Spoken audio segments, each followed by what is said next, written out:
तर आता आपण पुढचा भाग इलेक्ट्रोकेमिस्ट्री चॅप्टरचा पुढचा भाग बघूया. तर यामध्ये बघा ओहम्स लॉ म्हणजे काय.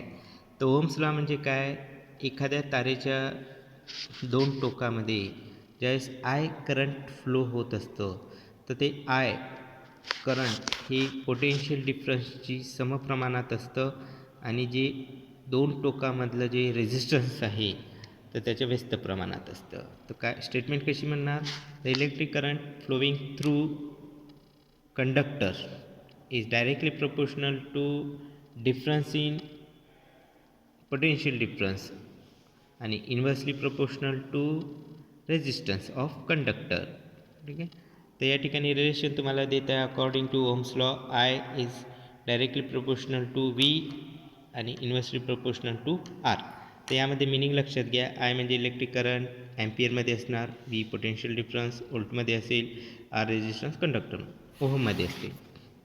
तर आता या ठिकाणी बघा आपण रेजिस्टन्स मेटॅलिक कंडक्टरच्या बाबतीत आपण बघा की युनिफॉर्म लेंथचं कंडक्टर आहे, त्याचं क्रॉस सेक्शन एरिया ए आहे, जाडी जी म्हणतो. तर या कंडक्टरमधून ज्यावेळेस इलेक्ट्रिसिटी फ्लो होते, करंट फ्लो होतं, तर त्यावेळेस लक्षात ठेवायचं की या कंडक्टरचं जे रेजिस्टन्स आहे तर हे नेहमी लेंथशी प्रोपोर्शनल असतं.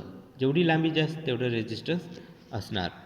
नंतर या ठिकाणी बघा की रेजिस्टन्स जे आहे ते inversely proportional to cross section area. Cross section area जेवढा जास्त तेवढं रेजिस्टन्स कमी, क्रॉस सेक्शन एरिया जेवढं कमी तेवढं रेजिस्टन्स जास्त.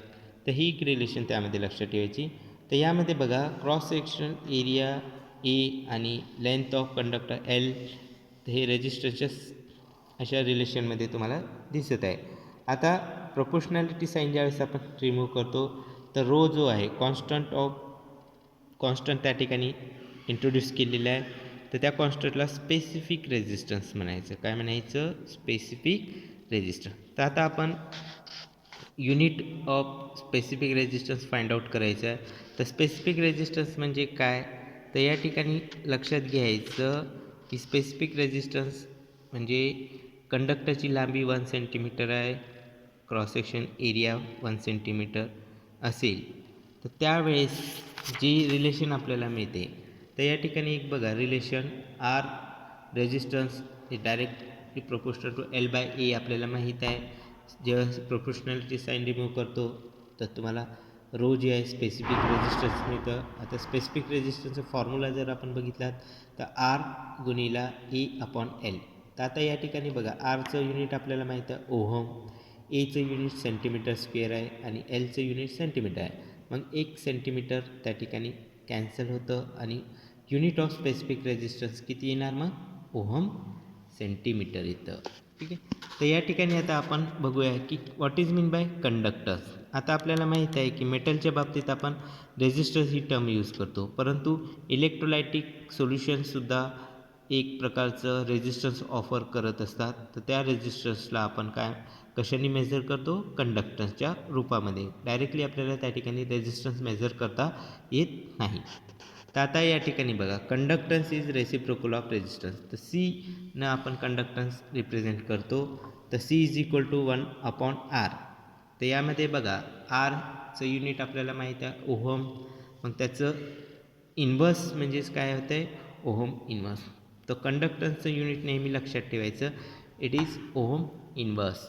नंतर जर आपण ओहमलाच स्पेलिंग जर रिव्हर्स लिहिलात मोज MHOS तर हे युनिट कंडक्टन्सचं होतं. तर मिनिंग ऑफ कंडक्टन्स तुम्हाला लक्षात आलं. नंतर आता स्पेसिफिक कंडक्टन्स.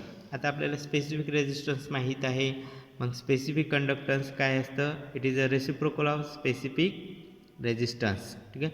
तर स्पेसिफिक रेजिस्टन्स माहीत आहे, तर स्पेसिफिक कंडक्टन्स काय येते 1 अपॉन रो.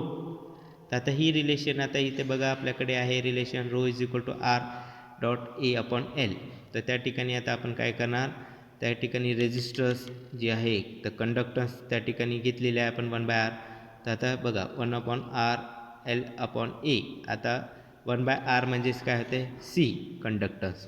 कंडक्टन्सचं युनिट आपल्याला माहीत आहे ओहम इन्व्हर्स. नंतर एल अपॉन ए म्हणजेच काय होते सेंटीमीटर इन्व्हर्स. आता या केसमध्ये बघा स्पेसिफिक कंडक्टन्सच्या वेळेस एल इज इक्वल टू 1 आहे, A is equal to 1 centimetre square आहे.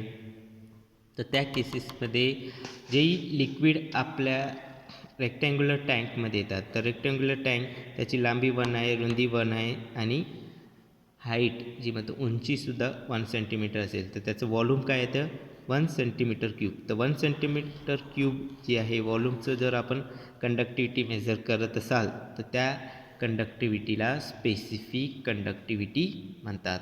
तर हे त्यामध्ये लक्षात ठेवायचं.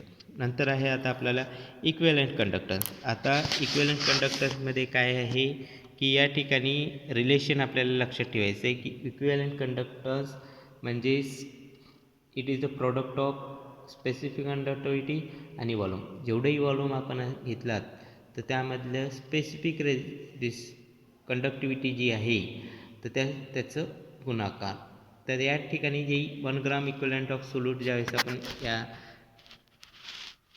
रेक्टँग्युलर टँकमध्ये घेतात तर त्यामध्ये अशा प्रकारचं तुम्हाला मोलर जी कंडक्टिव्हिटी मिळतं तर ती इक्विव्हॅलेंट कंडक्टिव्हिटी असते. तर इक्विव्हॅलेंट कंडक्टिव्हिटी ही नेहमी ओहम इन्व्हर्स और मोज इन्व्हर्समध्ये मेजर केली जाते.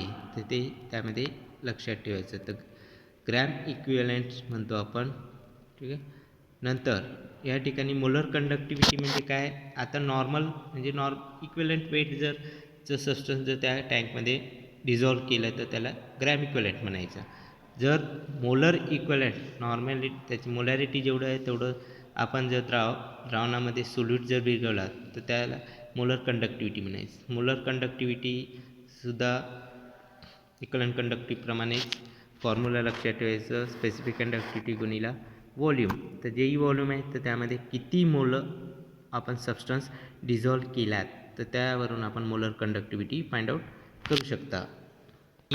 Molar conductivity it is always express in ohm inverse centimetre square mole inverse आणि equivalent conductivity ohm inverse centimetre square per equivalent inverse हे लक्षात ठेवायचं. त्या ठिकाणी मॉलिक्युलर वेट जर घेत असाल तर मोलर कंडक्टिव्हिटी आणि इक्विव्हॅलेंट वेट जर घेत असाल तर त्या ठिकाणी इक्विव्हॅलेंट कंडक्टिव्हिटी असते. नंतर आता सेल कॉन्स्टंट म्हणजे काय, या ठिकाणी मिनिंग लक्षात घ्या की दोन जे इलेक्ट्रोड्स आहे, रेक्टँग्युलर 2 इलेक्ट्रोड आहे समजा, तर त्या 2 इलेक्ट्रोडमधलं जे डिस्टन्स आहे, ठीक आहे, तर ते 2 इलेक्ट्रोडमधलं डिस्टन्स आणि त्या प्रत्येक इलेक्ट्रोडचं क्रॉस सेक्शनल एरिया जो आहे तर त्या दोघांचा रेशो म्हणजे सेल कॉन्स्टंट होतं L/A.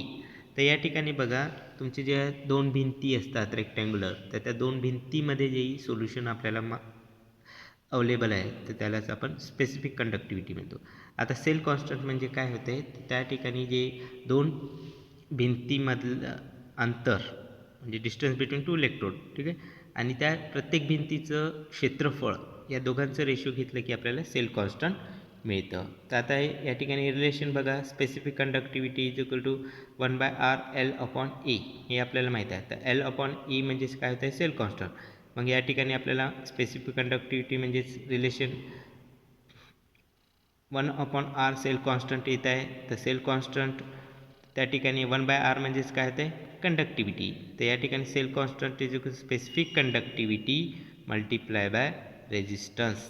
तर ही त्यामध्ये रिलेशन तुम्ही लक्षात ठेवू शकता सेल कॉन्स्टंट काढते वेळेस. तर ही एक रिलेशन लक्षात ठेवायचं. नंतर फॅक्टर अफेक्टिंग इलेक्ट्रिकल कंडक्टिव्हिटी. तर यामध्ये बघा की कोणकोणते फॅक्टर्स आहे की त्यावर कंडक्टिव्हिटी डिपेंड आहे. तर पहिलं आहे नेचर ऑफ सोल्यूट. तर यामध्ये बघा की इलेक्ट्रिकल कंडक्टिव्हिटी ही नंबर ऑफ आयन्सवर डिपेंड असतं. स्ट्रॉंगर द इलेक्ट्रोलाइट म्हणजे भरपूर आयन्स त्या ठिकाणी मिळतात. मग ते स्ट्रॉंग ॲसिड असेल, स्ट्रॉंग अल्कली असेल किंवा स्ट्रॉंग बेसिस म्हणतो आपण, तर हे स्ट्रॉंग साल्ट पण असू शकतं. तर इझिली आयनाइज होतात म्हणजे मोर नंबर ऑफ आयन्स म्हणजे मोर नंबर ऑफ त्या ठिकाणी कंडक्टिव्हिटी. तर या ठिकाणी लक्षात घ्यायचं की स्ट्रॉंग इलेक्ट्रोलाइटमध्ये मोर कंडक्टिव्हिटी असते आणि वीक इलेक्ट्रोलाइट जसं ॲसिटिक ॲसिड आहे किंवा अल्कली जे म्हणतो अमोनियम हायड्रॉक्स, त्यामध्ये वीक आयन्स तयार होतात. नंबर ऑफ आयन्स कमी म्हणजे कंडक्टिव्हिटी लो, हे लक्षात ठेवायचं. नंतर नेचर ऑफ सॉल्व्हेंट. आता आपण वॉटरमध्ये जर एखादं साल्ट डिझॉल्व केला तर इझिली आयनायझेशन होतं, पण ते जर अदर मीडियममध्ये जर डिझॉल्व केला तर ते सबस्टन्स इझिली डिझॉल्व होणार नाही. म्हणजे नंबर ऑफ आयन्स व्हॅरी होऊ शकतात. ते कशावर डिपेंड आहे, it depend upon nature of solvent. कोणत्या पदार्थामध्ये आपण सोल्युशनमध्ये हे पदार्थ किंवा सोल्यूट डिझॉल्व केलो. ठीक आहे. तर त्यामध्ये नंतर टेम्परेचर, जसं जसं टेम्परेचर वाढत जाणार नंबर ऑफ आयन्स वाढत जातात, व्हेलॉसिटी ऑफ मॉलिक्यूल इन्क्रीज होतं आणि जे मोबिलायझेशन ऑफ आयन्स आहे ते आल्सो इन्क्रीज होतात. आणि अशा प्रकारे टेम्परेचर राईज झालं की कंडक्टिव्हिटी इलेक्ट्रोलायटिक केसमध्ये राईज होते. नंतर कॉन्सन्ट्रेशन, आता या ठिकाणी लक्षात घ्यायचं की कॉन्सन्ट्रेशनशी डायरेक्टली इन्व्हर्सली प्रोपोर्शनल आहे. कॉन्सन्ट्रेशन जास्त असेल तर कंडक्टिव्हिटी कमी, कॉन्सन्ट्रेशन कमी असेल तर कंडक्टिव्हिटी जास्त. तर हे इन्व्हर्सली प्रोपोर्शनल असतं, हे त्यात तुम्हाला लक्षात ठेवावं लागेल. रिमेनिंग पार्ट्स आपण पुढच्या अवस्थेला घेऊया.